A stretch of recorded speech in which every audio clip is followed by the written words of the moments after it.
Selesai hiking di trail Taman Negara Pahang, kita menuju pula ke bot laju yang akan membawa kita ke perkampungan orang asli suku kaum Batik. Perjalanan kita dari JT Canopy Walk ke perkampungan orang asli mengambil masa 45 minit. Sepanjang perjalanan, kita berpeluang melihat keindahan hutan yang berada di tepian sepanjang Sungai Tembeling. Dua suku utama orang asli berada di Taman Negara Pahang. Satu suku Batik dan satu lagi suku Semak Beru. Mereka mempunyai ciri fizikal berambut kerinting dan berkulit hitam manis. Setelah turun dari bot, kita memanjat pulau Bukit Kecil.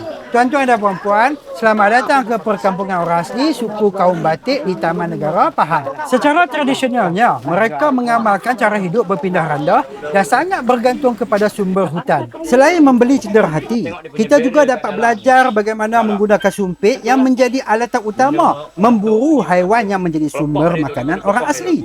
Kita sangka mudah sahaja menggunakan sumpit.